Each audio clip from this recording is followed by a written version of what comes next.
Hola, hola mis amigos en Colombia y en el mundo, ¿qué tal? Bienvenidos a un reportaje más del Show de la Bola. Los grandes invitados, los grandes protagonistas, aquellos que producto de su capacidad, su condición, siempre son los diferentes protagonistas, están acá en los grandes reportajes del Show de la Bola. Hoy con el profesor Diego Alonso Barragán, definitivamente un gran profesional, un excelente ser humano, pero sobre todo con el profesor Diego Alonso Barragán, de sus títulos, de su trayectoria, de su recorrido en ese deporte del balompié. Profesor Diego Alonso Barragán, bienvenido, buena tarde a esta información y a los grandes reportajes del Show de la Bola. Ayer, lamentablemente, en las horas de la noche, el fuerte aguacero que cayó sobre San Antonio de los Caballeros, se fue el fluido eléctrico, tuvimos problemas en cuanto a la conexión y por eso no pudimos continuar el reportaje con el profesor Diego Alonso Barragán, pero hoy estamos con él. Profe, buenas tardes, ¿cómo me le va? Buenas tardes, un saludo, Jair. Lo importante es que no haya pasado nada grave después de esa tormenta y esté todo bien, eso es lo más importante. Sí, afortunadamente, a Dios gracias, sin ningún contratiempo, profe, y hoy estamos cumpliéndole a todos nuestros seguidores a través de los grandes reportajes en el Show de la Bola. Profe, inicialmente, ¿qué sabe, qué conoce de la situación del médico Gabriel Ochoa Uribe? La verdad que complicado. El doctor ha estado los últimos años bastante mal de salud. Aquel hombre fuerte, aquel hombre vigoroso, pues está pasando momentos producto de la edad. Y bueno, esperar que sea lo mejor para el doctor. Igualmente, tenemos también el caso del profesor Luis Fernando Montoya, que también, gracias a Dios, está saliendo del tema de una neumonía muy grande, muy severa que de días pasados le afectó.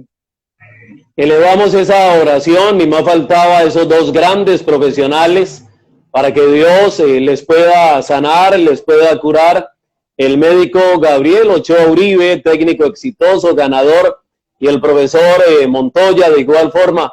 Fuerte abrazo a toda la familia y que se tenga esa fe constante y permanente de un día y de un mañana mejor.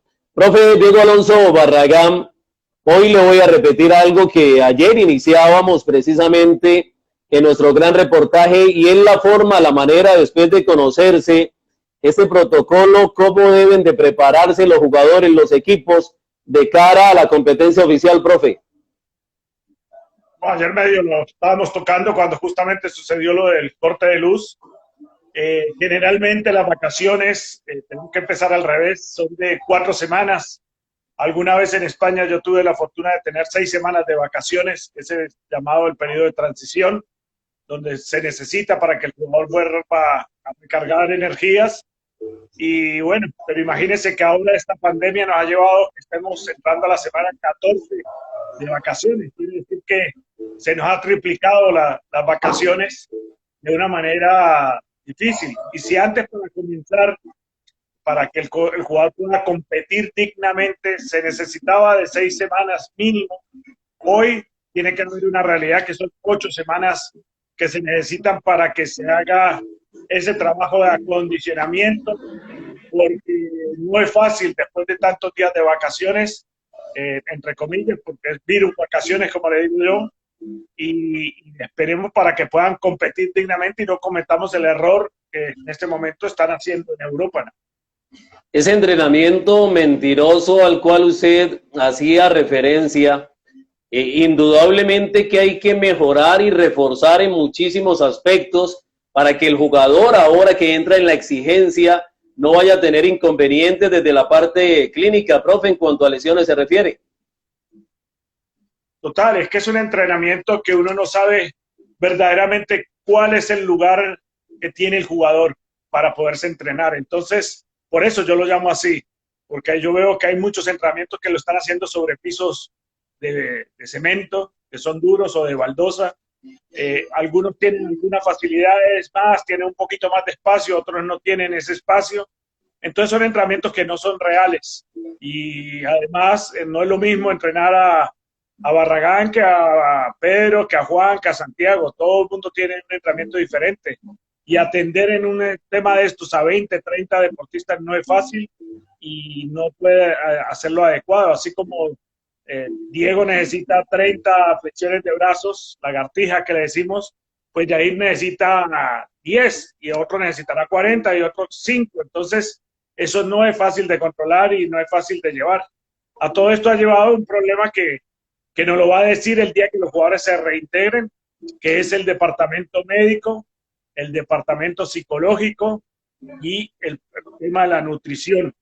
Creo que esos tres van a dar una pauta muy clara de qué se puede hacer o qué se puede trabajar con estos jugadores que de pronto psicológicamente algunos vendrán tranquilos, pero hay otros que están bastante afectados por un tema, puede ser de dinero, puede ser de familia, entonces no es fácil. Y acá nosotros tenemos que ser realistas y ahí es la gran diferencia con Europa, ¿no? Nosotros, hay equipos del fútbol profesional colombiano que no tienen ni médico. Entonces, ¿cómo será ahora con este tema de salud que tenemos que atacarlo tan fuertemente? Profe, a propósito de lo de Europa, ¿qué sensación le ha quedado después de ver los compromisos, varios partidos del fútbol español, del fútbol alemán, del fútbol italiano, del fútbol inglés? Fútbol lento, fútbol sin chispa, fútbol sin alegría, digo yo, fútbol paquidérmico, con mucho respeto, cuando el fútbol se vive intensamente, no solamente en la parte física, sino en la parte técnica, en la parte táctica. Entonces veo todo esto producto de que hay muchos jugadores lesionados en los entrenamientos y en las competencias también se han lesionado muchos jugadores. Quiere decir que las cosas se hicieron mal y yo lo que siempre digo, el único perjudicado es el ser humano, en este caso el jugador de fútbol, que se le va a cortar su vida deportiva. Profe, ¿cómo hacer precisamente para que al futbolista, que es el protagonista principal de esa historia, de esa película llamada fútbol, no se vea tan afectado? Y sobre todo que en la preparación, en el entrenamiento no sea monótono, que el jugador siempre llegue a los campos de entrenamiento con una enorme expectativa, profe. Como siempre, yo digo que como siempre hay que ir de lo fácil a lo difícil, de lo sencillo a lo complejo, paso a paso, como generalmente uno lo tiene que hacer. Lo que sí está claro y nos vuelve a dar una lección, este pequeño virus, que algún día nos dijeron, a la vida, a su familia, a sus cosas. También nos dijo con el entrenamiento, porque ahora yo escuchaba a los entrenadores un poco que ya lo de antes no servía para nada, que no había que hacer musculación, que no había que hacer saltos, que no se podía hacer abdominales, que no se podían hacer brazos. Y hoy volvemos a entrenamientos de 60 años atrás, van a volver los circuitos, porque individualmente uno puede hacer 10 estaciones, entonces pueden trabajar 10 jugadores y ir rotándolos. Ese es el famoso circuito que comenzó hace 60 años. Y van a tener que hacer circuitos con balón, sin balón, pero vuelvo y repito, sencillo a lo indiscutiblemente tenemos que volver a muscular los jugadores, entonces van a ser beneficiosos nuevamente los gimnasios y los trabajos de formación corporal, o sea, de hacer abdominales, de hacer brazos, de hacer saltos y demás, vuelven a ser protagonistas en el fútbol, entonces esto tampoco cambió. Hoy se recalca mucho, profe, en ese trabajo físico en cuanto a preparación se refiere, demasiado con la pelota. En el pasado el balón se hacía a un lado y había como unos tiempos determinados. Esto siempre fue mixto, yo siempre le he llamado que esto es mixto y fue mi forma de trabajar siempre. Lógicamente que si yo hago el 80% de mis entrenamientos subiendo a Cristo Rey, a las Tres Cruces, yendo al gimnasio, y solamente le dedico el 20% al balón, pues no estoy trabajando adecuadamente. Pero si es al revés, el 80% de fútbol y el 20% de lo otro, creo que estoy dentro del entrenamiento adecuado, que es el entrenamiento mixto.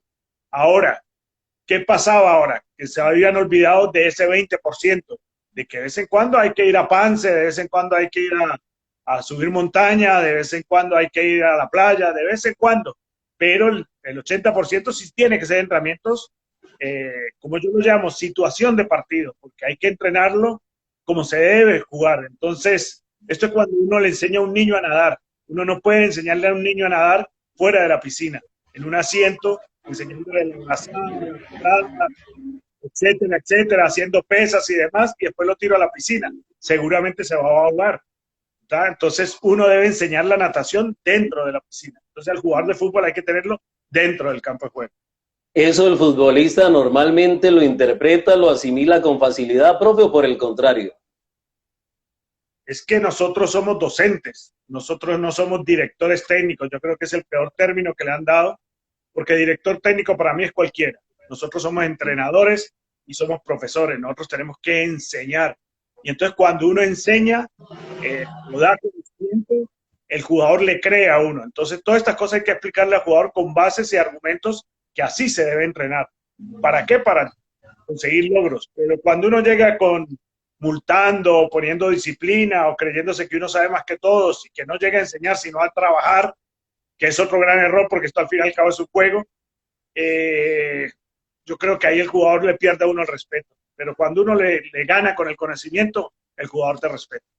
Acá hay un interrogante, profe, de uno de nuestros seguidores que dice: al profe Diego Alonso Barragán, un saludo especial, pero de esos 3 preparadores físicos que usted más le aprendió, profe. La verdad que hay muchos, y gracias a Dios, porque yo siempre tengo una filosofía que uno de todos aprende bien o mal. Si hacen un ejercicio que no sea adecuado o hacen entrenamientos que no sean adecuados, pues uno le sirve para no hacerlos uno. Entonces aprende uno. Y al contrario, cuando uno ve a alguno que puede aplicar en su grupo, uno lo agradece. Hubo muchas escuelas, la escuela uruguaya, la escuela argentina, indiscutiblemente en esas escuelas que fueron las más fuertes aquí en América, después fue la brasilera. Hay que nombrar al que hizo todo esto, que es Alberto Langlade. Alberto Langlade tiene libros del año 67, 68, que yo en esta cuarentena me he puesto a repasar, y cojo un libro de Guardiola o cojo un libro de Mourinho, de Simeone, y resulta que Langlade lo dijo en el 68. ¿Ah? Escucho a Bilardo y me dice, nosotros hacíamos la ley del fuera de juego o del offside, como le dicen los argentinos, y ahora le dicen el achique. Pero eso se hacía en el año 65, lo hacía Osvaldo Subeldía. Entonces, todas esas cosas, esa terminología, pero profesores grandes como mi padre deportivo Julio Giosia, que hace poco falleció en Montevideo, el Bochalo Gamorcino, Esteban Gesto, que han estado por acá en Colombia, el profesor Horacio Daguerre, Jorge Kittesmacher, que gracias a Dios yo tuve contacto con ellos y la verdad que me enseñaron muchísimo. Profe, su carrera ha sido brillante, indudablemente, y exitosa. Usted es un ganador en ese deporte del balompié. Esa historia como preparador físico, ¿cuántos títulos, profesor Diego Alonso Barragán? Bueno, gracias a Dios, la verdad que también he repasado en esta cuarentena y la verdad que han sido muy bonitos los logros. Yo inicié como director técnico, mi primer curso fue en el año 75 como director técnico y después me fui al Uruguay a estudiar en el 78 la educación física y deportes.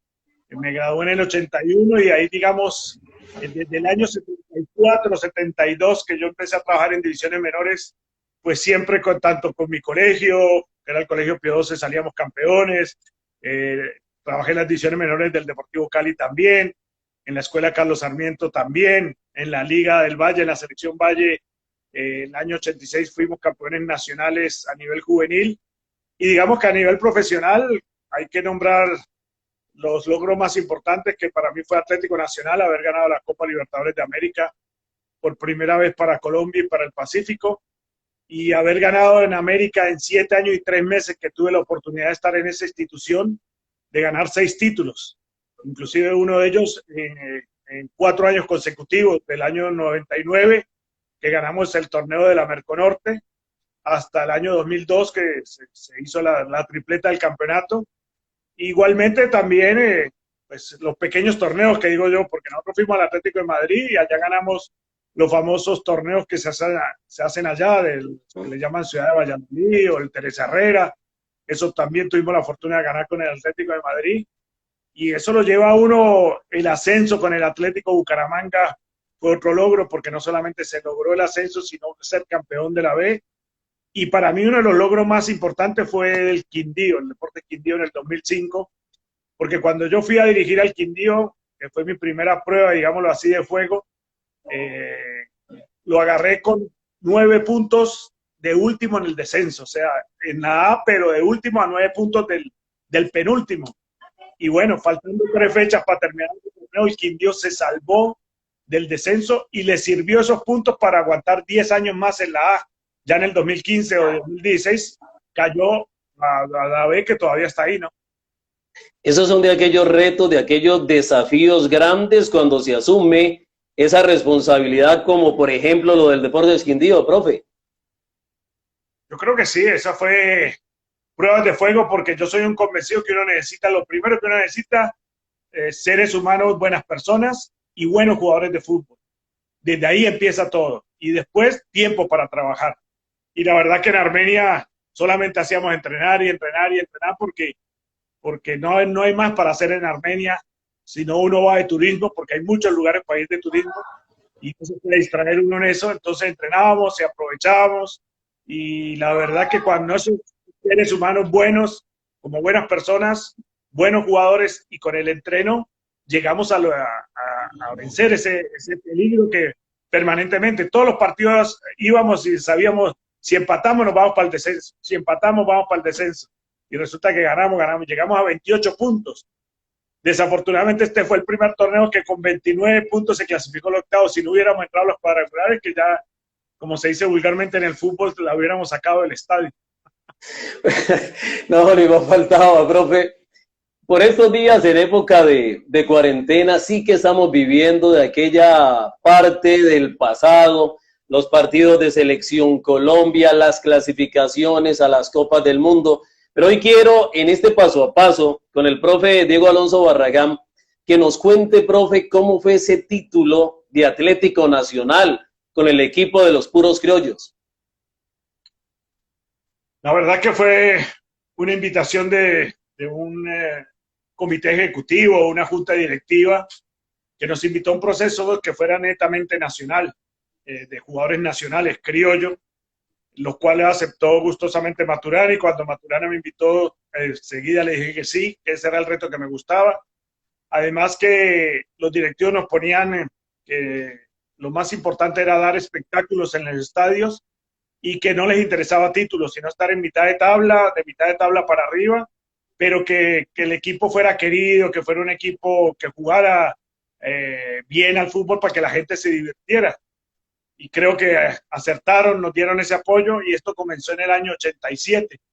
Entonces no solamente empezamos con Nacional a tratar de mantener eso, sino que en eso llega para mí el tercer ciclo en la Selección Colombia, y tenemos la fortuna de jugar el preolímpico, que nos va muy bien. Después tenemos la oportunidad de jugar la Copa América en Argentina, también nos va muy bien, y Nacional llega como cosa rara en ese 87 a la final del torneo colombiano, y la pierde con un gol de Willington Ortiz en Medellín, América 1, Nacional 0, y quedamos cuartos. Y bueno, nosotros creímos que hasta ahí llegaba el tema del contrato, porque no habíamos hecho nada, y fue al contrario. Los directivos dijeron: no, hay que comenzar a trabajar desde ya el 88 y vamos para adelante. El 88 ya la exigencia para nosotros personalmente era mayor, porque queríamos ser campeones, y entonces jugamos todo un año con Millonarios primero, Nacional primero, segundo Nacional, segundo Millonarios, y así todo el año, y llegamos al final y perdimos, quedamos segundos, y Millonarios salió campeón en Barranquilla. Y bueno, ahí sí dijimos: ya nos dieron todas las oportunidades, no pudimos llegar, nos van a sacar. Y recibimos nuevamente el respaldo de la junta directiva, y a los 5 meses de los 39, o sea, a los 2 años y medio, logramos la Copa Libertadores de América, en una muy buena Copa Libertadores, porque la primera fase la pasamos sin problema, digámoslo, clasificamos dando una fecha. La segunda fase, que fue contra Racing de Argentina, las sacamos también adelante. Después vino la peor fase, que fue la tercera contra Millonarios, justamente, y le ganamos los partidos que le teníamos que ganar, uno en Medellín y le empatamos en Bogotá faltando 5 minutos. Después goleamos a Danubio en la cuarta fase y ya fue la final, que así son las finales. Hasta lo último, con los penales cerrados, pudimos lograr lo que Colombia nunca había logrado en toda su historia. No, momento inolvidable para el fútbol colombiano, pero definitivamente, profe, es la clara demostración cuando hay la convicción, la certeza, la seguridad en cuanto a los procesos, porque hoy en día eso no se da. Eso es fundamental. Por eso yo digo, buenos jugadores y tiempo. Y al tiempo hay que darle partidos, porque los partidos son las evaluaciones a uno como entrenador. Cuando uno evalúa, porque hay que tomar decisiones, esto va creciendo, si la decisión es bien tomada. Entonces yo me acuerdo que, por ejemplo, para el año 87, nosotros comenzamos el proceso prácticamente a mitad de año trajimos a Lionel Álvarez, a Perea y a Gildardo, y después incorporamos en el 87 a un jugador, ahora se me escapa el nombre, y bueno, pero hicimos 4 o 5 contrataciones en el 87. Ya en el 88 solamente pedimos un jugador y nos la jugamos, o sea, porque ya habíamos conocido el grupo y ya sabíamos cómo respondía, porque los partidos te dan esa evaluación. Entonces, cuando te dan ese apoyo, ese tiempo, esa tranquilidad para uno definir, las cosas tarde o temprano se logran. Pero cuando se quiere ser campeón en 3 días o en 3 meses, pues sí. ¿Cómo se viven esas situaciones especiales, esos momentos que realmente el corazón se agita, el cerebro de igual forma, se piensan tantas cosas, profe, en la definición desde el punto blanco, desde el punto penal? Eso es único. Además que yo soy de las personas convencidas que no son entrenables. Y aquí tengo para contarles una anécdota, digámoslo así. Higuita era que siempre él estaba haciendo su escorpión. Higuita era muy difícil que entrenara, no le gustaba entrenar, pero cuando entrenaba era el mejor. Higuita le gustaba mucho competir con sus compañeros y con el cuerpo técnico cuando estaba terminando el entrenamiento, decir, bueno, cóbreme penales y yo también cobro y juguemos a 5 penales. Si usted me hace 5 penales, pago los jugos o no pago los jugos. Y todo, siempre vivía en el tema de competencia. Y bueno, dice uno que ahí Higuita de pronto se entrenaba para cobrarlos y para taparlos, pero porque metía competencia, el que perdía tenía que pagar algo, además que nos unía, porque terminado el entrenamiento teníamos que ir a tomar los jugos o el salpicón, y ahí estábamos siempre 14, 15 personas de Nacional, que eso hizo familia. Pero el caso curioso, y ahí está la anécdota, es que Lionel Álvarez nunca compitió, nunca cogió un penal, ni por entrenamiento, ni cuando se les obligaba a cobrar penal. Él decía que él no cobraba y no cobraba y no cobraba. Sí, sí, sí. Bueno, ese día con Olimpia ya quedaban pocos, porque todos ya creo que iba a dar la vuelta de todos los que habían cobrado. Y Lionel fue, dice, bueno, ya me está comprando 4, yo voy a votarle a cobrar el mío. Y nos dio el título. O sea que ahí demuestra que de pronto no son entrenables y se necesita de mucha personalidad y de mucha jerarquía. Jerarquía, esa jerarquía es clave. Eso en cuanto a Atlético Nacional, acá me están insistiendo, eso le escriben, profe. Hablamos del verde de Antioquia, ahora hablemos de ese momento glorioso en América con el profesor Jaime de la Pava. Ayer se celebraba precisamente 18 años de uno de los títulos más celebrados en el hincha del América, porque fue en el estadio Atanasio Girardot frente precisamente al Atlético Nacional, profe. Sí, la verdad que a uno le da alegría, independientemente que yo 13 años atrás había sido campeón con Nacional de la Copa Libertadores y la verdad que yo siempre tengo agradecimientos a esta casa, lo bien que se portaron, todavía me respetan muchísimo, me quieren mucho. Pero llega ese momento que vos decís, bueno, es mi equipo contra el gran equipo que era Nacional, y ganar en el Atanasio Girardot, conociendo la hinchada y todo, no es fácil. Y lograr eso es importante. Es lo mismo que a mí me pasa porque yo nací en el Deportivo Cali.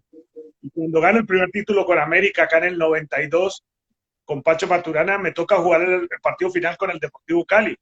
Entonces, ganarle al equipo donde uno nació como que tiene un sabor especial. Lo mismo pasó ese día del 2002, hace 18 años, que le ganamos a Nacional en Frank Cali, el Atanasio Girardot. Recuerdo que dimos la vuelta olímpica y creo que había 3 personas porque el resto se fue antes de que terminara el partido. Estamos con el profesor Diego Alonso Barragán, una historia realmente extraordinaria con la Lotería del Valle. Profe, no se olvide, la Lotería del Valle le cambia la vida, hay que jugar, hay que tomar decisiones importantes y ahí está, la Lotería del Valle. Profe, ya hablamos de Atlético Nacional, de América, ahora del seleccionado colombiano que por estos días está de moda. Bueno, la verdad que la selección Colombia, la primera oportunidad me la dio un técnico argentino, Carlos Bilardo. Trabajé con él en el año 81 para las eliminatorias de España 82. No clasificamos, pero se aprendió. En el 83 estuve con Jaime Silva y después, gracias a Dios, estuve en el tercer y cuarto ciclo, digo yo, donde fue con Francisco Maturana que comenzamos el tema de la selección, pero esto me sirvió mucho para como jugador aprender muchas cosas y uno como entrenador también darse cuenta que la selección tenía muchos inconvenientes y cosas que uno no entendía. Entonces nosotros comenzamos este proceso también en el 87, no habíamos clasificado los mundiales hacía 21 años y veíamos que nosotros citábamos, yo me acuerdo de la primera convocatoria que fue a Barranquilla, no se pudo jugar el partido porque solamente llegaron 12 jugadores y habíamos citado 18. Y todo era por problemas de logística, no llegaban los pasajes, los jugadores no querían venir, no había claridad en los viáticos, etcétera, etcétera. Y eso lo fuimos cambiando. Y fuimos ya a Bucaramanga, me acuerdo la segunda vez, y ya se presentaron 15 jugadores, entonces nos animamos a jugar el partido, jugábamos contra equipos, le fuimos convenciendo que la selección tenía que jugar contra selección, no debía jugar partido amistoso frente a equipos. Y bueno, y esa preparación y esa decisión de dos decisiones importantes en todo el proceso. Una que fue el tema de que Nacional fuera la base, porque con ellos podríamos estar entrenando todos los días, nosotros éramos los entrenadores de Atlético Nacional. Y lo segundo que fue básico fue la escogencia de Barranquilla como la casa de la selección.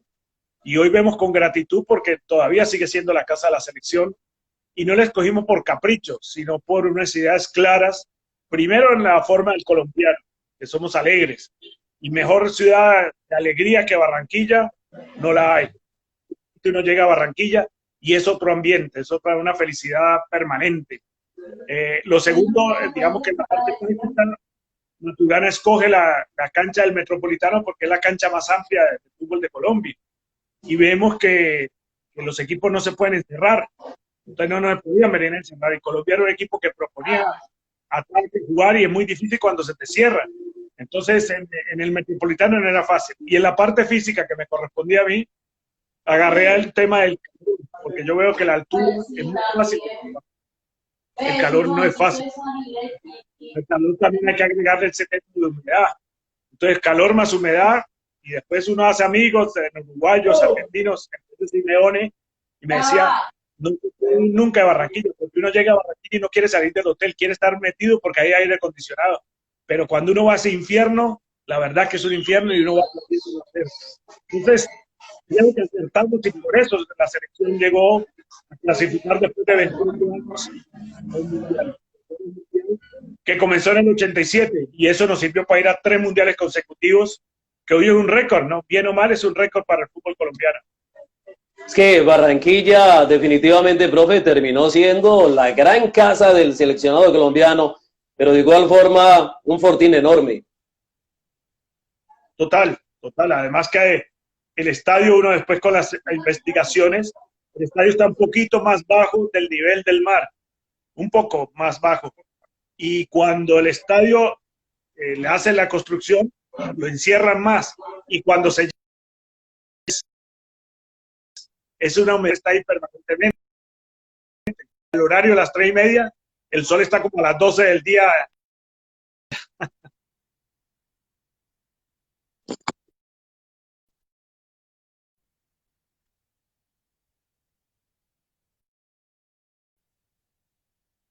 Estoy Jair, cuénteme. Profe, lo que tiene que ver con aquellos momentos donde el pueblo colombiano ha celebrado de una manera realmente espectacular, extraordinaria. Esa eliminatoria, pero también a territorio.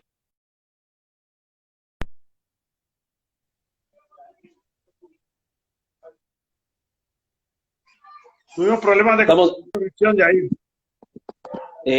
Ahí me copia bien, profe. Ahora sí, ahora le escucho.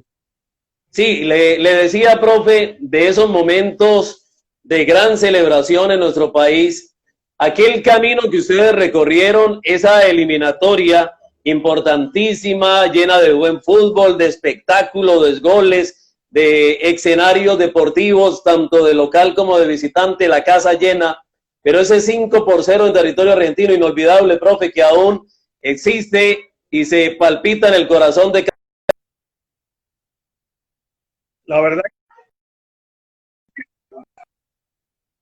La verdad que sí, fue un momento, ¿no? Lo importancia pensado en el 87, este camino. Ya fuimos a la Copa América de Argentina, donde le ganamos a la selección argentina 2-1 en el Estadio Monumental, que era recién Argentina campeón de 1986 de México. Después vamos a Europa, empatamos con Inglaterra, allá con Nacional vamos a jugar con Milán, y todo eso nos dio dando fortaleza para creernos que podíamos jugar de tú a tú con cualquier rival. Además, con una frasecita de Maturana, que lo más importante era que saliéramos aplaudidos de los estadios. Entonces ya nos habían aplaudido en Wembley, nos habían aplaudido en Tokio, nos habían aplaudido en Italia con el famoso partido de Alemania. Y bueno, cuando llegamos con Argentina teníamos todas esas bases. Y se llegó un momento que la historia la puso así, que Argentina tenía la obligación de ganar para poder seguir el Mundial. Y nosotros con el empate seguíamos, pero nosotros no pensábamos en el empate, sino que a los argentinos hay que respetarlos, y muchísimo. Entonces, si hubo un momento que el partido se puso fuerte, pues también estaba fuerte Rincón, Valderrama, Álvarez, Barrabás Gómez, Perea, y la luchamos. Y cuando nos dieron el espacio y el momento para jugar al fútbol, los empezamos a quebrantar. Y yo creo que cuando le hacemos el primer gol terminando el primer tiempo y el segundo gol comenzando el segundo, ahí la primera vez que yo veo como que los argentinos bajaron los brazos. Y ahí fue donde nosotros aprovechamos y tuvimos la noche, la tarde, porque fue una tarde en Buenos Aires de mucha inspiración, que cada vez que atacábamos terminábamos en gol. ¿Usted qué sentía desde el banco, profe, cuando el primero, el segundo, el tercero, en un momento apoteósico, exuberante, en una presentación futbolística realmente sensacional, extraordinaria, profe? Acá hay tres cosas. La primera es que yo me hice bajo la sombra de la escuela argentina, porque acá venía mucho jugador argentino, mucho técnico argentino.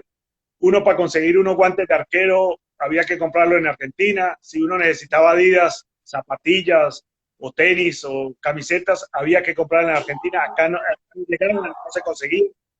Entonces era un lujo ponerse uno de esos. Entonces uno vivía mucho de la historia de los argentinos. Y bueno, ya después los ve campeones del mundo. Y de pronto el segundo paso, que fue que fuimos con el Cali, tuvimos la oportunidad de ganarle a River con el famoso gol de Willington Ortiz, ahí en el Monumental. Entonces se va dando uno por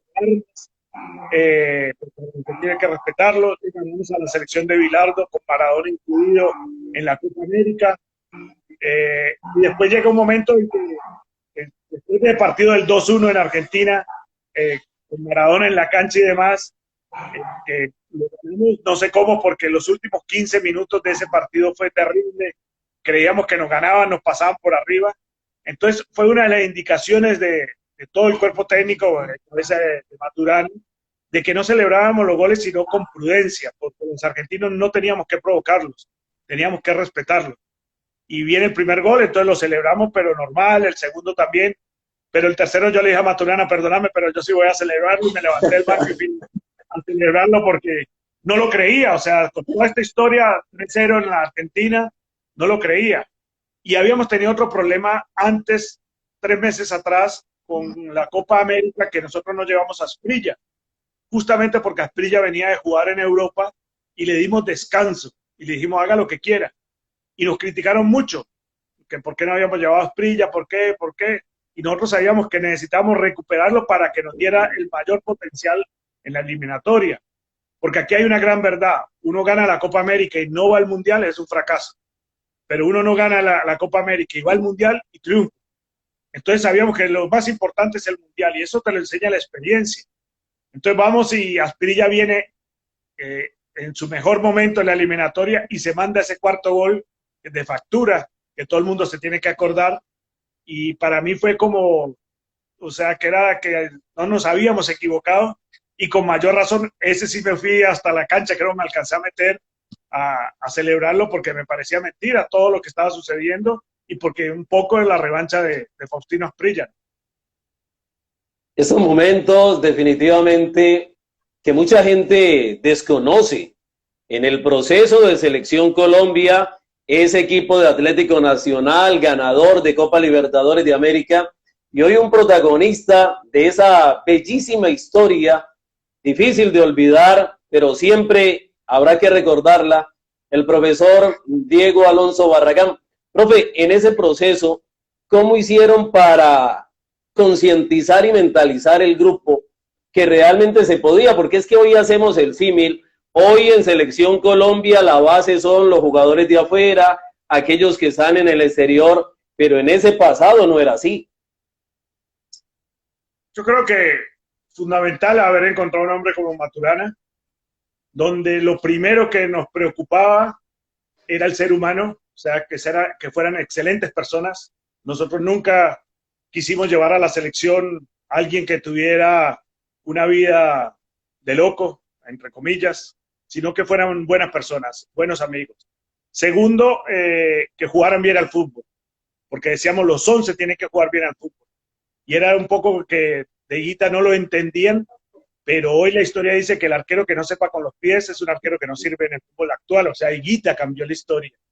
Pero entonces Higuita sabía con el balón, pero hasta el utilero sabía con el balón. O sea, todos los jugadores que pasaron por la selección, nosotros tuvimos más de 70 y pico de jugadores en todo ese proceso de la selección, y yo creo que no llegó ningún patadura. Hay unos que son más para recuperar valor y otros para jugar, pero uno veía que eran muy buenos jugadores de fútbol. Eso es el segundo punto. Y tercero, que teníamos que jugar de igual a igual a todos, porque el jugador colombiano es muy bueno. El jugador colombiano, no el de ahora, de esta generación y la generación de nosotros. Mire, todos. Yo me acuerdo de Willington Ortiz, de Jairo Arboleda, Diego Umaña, de Oscar López, de Belitas Pérez. Son jugadores top. Rolando Serrano, Cuca Ceros, arqueros también, Sape, Caimán. Grandes jugadores. Colombia tiene esa ventaja, los de ahora, los de antes, y que teníamos que creerle, entonces teníamos que jugar de tú a tú con cualquiera, que no miráramos la camiseta, entre comillas, del rival, que le jugáramos, con el cuentico de Pancho, entre comillas, salgamos aplaudidos, te invitamos, que tenías que jugar bien, que nos tenías que poner flag, y entonces, a ver, en el 88, a Wembley, fútbol, donde nació el fútbol, y ir trajeado de saco y corbata a la cancha, de ir y jugar bien al fútbol porque no se podía desentonar, eso nos dio a nosotros seguir creciendo. Eso creo que fue fundamental para que se creyera que jugando bien al fútbol se puede llegar muy lejos. Además, a todo esto había que agregarle entrenamientos, porque el fútbol tiene esto, y tiene momentos que uno puede ponerse de frac, pero hay momentos que hay que rechazar, hay momentos que hay que achicar, hay momentos que hay que pelear contra el rival, buen término, no a los puños ni nada, cosa. No, otro jugador que expulsaban, jugador que no volvía a la selección, que lo expulsaran por pelear con el árbitro o pelear con los rivales, no, porque eso no estaba dentro de la filosofía de nosotros. Entonces todo eso ayudó que la selección se fortaleciera, y algún día empezamos a sufrir lo del país. Nosotros es un país conflictivo, un país que todo el mundo hablaba de narcotráfico, todo el mundo hablaba de muertes, todo el mundo hablaba de Pablo Escobar. Y entonces llegamos, como la charla técnica que no se me olvida nunca en Israel, dijimos, el problema no son los 60.000 personas que están en el país, el problema es Colombia, que son 30 millones de habitantes, esperando que nosotros le cambiemos la historia al país, le demos felicidad. Y eso lo logramos. Entonces, eso fue muy bonito para nosotros, fue muy reconfortante. Mostrando, profe, ese carácter, la personalidad, el criterio, la rebeldía en un momento determinado futbolísticamente y en el mejor sentido de la palabra. Profe, el canal Caracol, estos días, después de muchos años, y los ecos aún se sienten, de aquel partido Colombia-Alemania. Usted también protagonista de esa bellísima historia, profesor Diego Alonso. Gracias a Dios. Creo que nosotros ya habíamos puesto un sello en el año 88, o sea, hacía 32 años, hoy pues 32 años, ese sello de buen fútbol, de jugar de igual a igual, y de que a veces ganamos, porque nosotros fuimos a Finlandia y ganamos en Finlandia, le empatamos a los escoceses, le empatamos a los ingleses, le ganamos a los argentinos. Todas esas cosas llevó a que juguemos de igual a igual con lo nuestro. O sea, nosotros decíamos que perdíamos era con lo nuestro, que no fuéramos a perder de otra manera. Y de ese criterio le jugamos a los alemanes. Los alemanes venían, primero Alemania es siempre el invitado para salir campeón de los mundiales, desde el año 65, siempre está ahí en los finales, jugando feo como quieren, pero siempre está ahí. De hecho, tener uno al lado de Beckenbauer, uno, esta estrella de jugador, a Mayer, que era el entrenador de arqueros de esa selección. Entonces uno decía, no vamos a jugar contra nadie, pero vamos a jugarle. Esto es como el boxeo, usted me pega, yo le pego y vamos a ver. Y le dimos una sorpresa porque Alemania venía ¿cómo se llama? A Yugoslavia, le metió 4-1 la fecha anterior, le ganó a Emiratos Árabes, hablando de nuestro grupo. Y dijimos, bueno, nosotros no le podemos dar dos armas a Alemania. Uno es la velocidad, porque nos van a ganar. O sea, la fuerza, la velocidad nos van a ganar. Y la otra no le vamos a dar el balón. Y ellos sí saben el balón. Entonces vamos a jugar. Ese día, como sabe todo el país, se jugó sin delanteros. Entre comillas, Estrada era un media punta o el 9 falso que dicen ahora, etcétera, los términos que le quieran dar, pero Estrada era un volante de muy buen pie y todo eso llevó que Alemania jugó con tres centrales. Ellos ya habían aprendido en el 86 lo que hizo Bilardo, entonces jugaba con tres centrales y no sabía cuál de los tres centrales marcar a Estrada. Entonces, ¿qué veíamos nosotros? Que esos tres centrales eran tres jugadores menos porque no sabían dónde estaban, qué querían hacer y nosotros estábamos los y bueno, ahí sacó ese partido adelante, que creo que ese sello que habíamos publicado en el 88 se repitió en el 90 y hoy en día puede decir que Colombia dejó esa imagen de buen fútbol y de jugar de tú a tú. En Selección Colombia, ¿cuál celebró más? ¿El 5-0 o el empate frente a Alemania? Es que son momentos tan bonitos, pero mire que hay muchas anécdotas y cosas. En el 88 con el gol de Andrés Escobar, no con el escorpión de Higuita. El día anterior al partido con Inglaterra, nosotros entrenamos al lado del hotel en un parque. Y entonces fuimos al parque y prácticamente no hicimos nada porque ya venía el partido de Inglaterra. Y Andrés Escobar se me acerca y me dice, profe, el partido con Escocia fue mucha pelota arriba, tuvimos que pelear mucho arriba. Y estos ingleses son más técnicos y peores, entonces yo quiero hacer unos trabajitos de potencia tierra. Y le dije, Andrés, no vas a mejorar ni un centímetro. No vas a mejorar ni un centímetro, porque en un día no se mejora todo, pero venga, hagámosle. Hicimos 3, 4 ejercicios. Y al otro día no nos ganan, y segundo, Andrés hace el gol del empate, de cabeza y de la forma que se levantó y todas las cosas. Entonces son como momentos que a uno le llenan muchísimo, porque producto de la confianza del jugador llega uno a tener estos logros. No se puede olvidar el gol de Barrabás en Buenos Aires, ese que le hizo en el 87 a Argentina, que era como el primer gol que le hacíamos a los argentinos en años, porque nunca le habíamos hecho gol en Argentina. Después que hacemos a Alemania, es un gol fundamental. Y también la satisfacción, por ejemplo, de ver uno el gol de Redín, que no hacía goles de cabeza, le hace gol a Emiratos Árabes, el Pío Valderrama, que decían que no pateaba de media distancia, hace gol de media distancia. Todo eso te da muchas satisfacciones porque es una pelea como uno continua con la gente, con el público, porque no conoce la interna. Le dice, no es que Valderrama no marcaba, y uno ve más cuidado en el suelo, Y después viene eso con Argentina y el cuarto gol de Asprilla, por ejemplo, es de factura, es un gol de inteligencia. El gol de Rincón también es muy bueno, a pesar de que uno no lo puede celebrar, porque es muy parecido al gol de Alemania.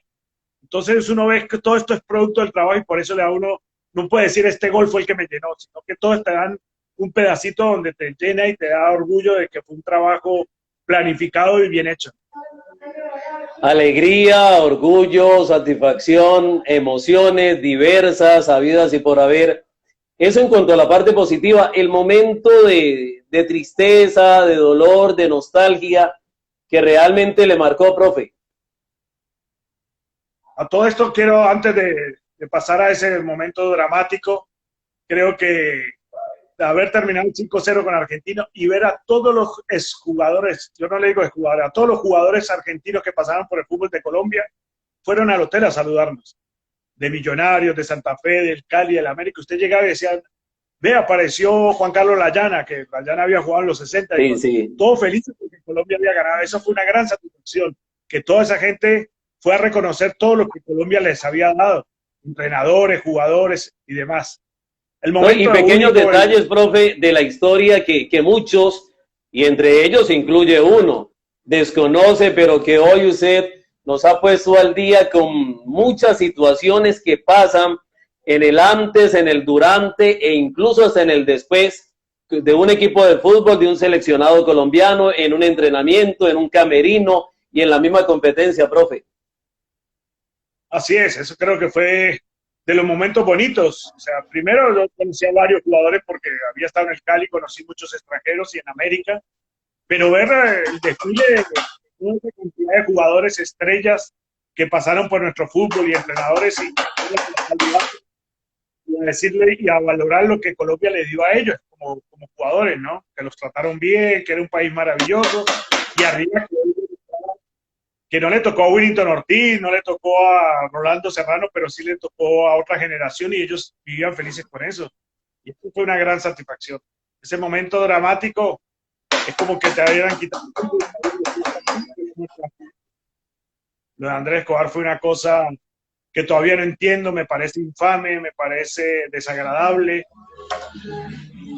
Conociendo lo que fue Andrés como persona, conociendo su familia, que era una familia de bien en Medellín, dónde estudió, qué era Andrés para el grupo, todas esas cosas te llenan a decir, te arrancaron un hijo del corazón y eso es imperdonable. Yo no lo puedo todavía asumir, me duele hablar de este tema, pero creo que fue el momento triste y desagradable de este fútbol. Por un partido de fútbol que perdás una vida es increíble. Sí, no, la verdad nos llenó a todos de un dolor profundo, de una tristeza enorme, total, y creo que el rechazo fue absoluto por parte de todo el pueblo colombiano, porque ese tipo de cosas no tienen sentido, no tienen justificación. Profe, pero continuemos hablando de esas situaciones bien importantes, bien agradables a lo largo de su carrera, porque ya el tiempo realmente en estos en vivo nos obliga a dinamizar demasiado. Su carrera como entrenador, profe, hemos hablado, Diego Alonso Barragán, como preparador físico, como asistente, profe, por favor nos hace un resumen, pero también como entrenador en diferentes países. Bueno, yo, como te lo dije, mi primer curso fue como director técnico en la Federación Colombiana de Fútbol. Volví a hacer otro curso en Buenos Aires, Argentina, con Alfredo Di Stéfano. Y también hice el curso de educación física en Uruguay. Y bueno, trabajar en 8 ligas, digámoslo así, del fútbol, porque no solamente estaba en la colombiana, en diferentes equipos que todo el mundo conoce, Nacional, el Deportivo Cali, Nacional, América, Bucaramanga, Quindío, Millonarios, Santa Fe, Cortuluá y el Depor, el Atlético. Como he estado en equipos grandes, también he estado en equipos chicos porque hay que conocer. Pero también he estado en la Liga de España, en el Real Madrid. Ahí mucha gente de pronto está confundida porque no sabe verdaderamente qué pasó y creen que nosotros nos fue mal en Real Valladolid. Resulta que por nosotros se interesó y firmamos contrato con el Real Madrid. Y eso, cuando uno lo contrata el mejor equipo del mundo, entre comillas, pues eso da orgullo y quiere decir que uno hizo las cosas bien. y volvimos por segunda vez producto de lo que hicimos en Valladolid, el Atlético de Madrid, donde conocí a Simeone como jugador, volvió a contratarnos después de aquí, fuimos en América de Cali y nos llevaron al Atlético de Madrid. Y bueno, y después estar en el fútbol de Perú, estar en el fútbol de Ecuador y volver al fútbol de Uruguay después de que yo estudié en Uruguay por allá en el año 81, terminé mi carrera, volver en el 2017 después de casi 40 años, 30 y pico de años, llegar ahí, y algún día se lo había hecho un compañero el día que me gradué, le dije, yo voy a volver a Uruguay a dirigir un equipo. Y llegar y, gracias a Dios, nos fue muy bien también, aplaudidos, como dice uno, me da satisfacción. Entonces, todo ese recorrido y también me ha atrevido a ir a Venezuela, en la época buena de Venezuela, en la época mediana, digámoslo así, y en la última época que fue la Liga del Hambre, porque era tristeza ver cómo está Venezuela en este momento. Pero me fui y aprendí muchísimas cosas. Entonces, como que también ha sido mi recorrido y fui al fútbol de Centroamérica, al Deportivo Marquense, para ver qué es el fútbol. Por eso yo digo que el fútbol no ha cambiado, porque yo veo que el fútbol de Centroamérica es igual al fútbol europeo y el fútbol europeo es igual al colombiano. Hablo de los jugadores y hablo de lo que sucede en los clubes, ¿no?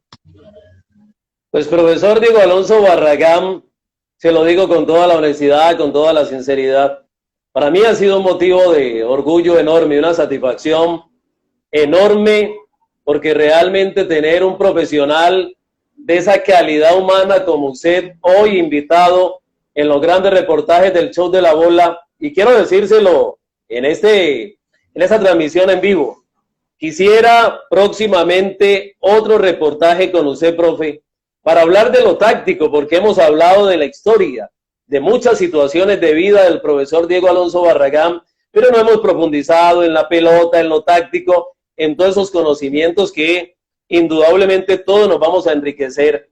Profe, agradecerle de todo corazón, desearle muchísimos, pero muchísimos éxitos, muchas bendiciones y que Dios le siga marcando ese gran camino lleno de gloria, lleno de capacidad, pero también de esa enorme calidad humana, profesor Diego Alonso Barragán. Jair, muchas gracias, amén. Dios quiera que las cosas sigan así, vivo ilusionado con el fútbol y siempre estoy dispuesto. Tácticamente les puedo dar un adelanto de que no me gustan los números telefónicos 4333, me gustan los números.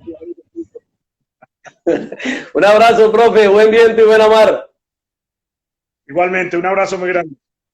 Ha estado con nosotros en los grandes reportajes del Show de la Bola el profesor Diego Alonso Barragán, un hombre exitoso, ganador, indudablemente a lo largo de su carrera profesional, y quedamos en una próxima cita para profundizar en otros aspectos que indudablemente son y serán de palpitante actualidad.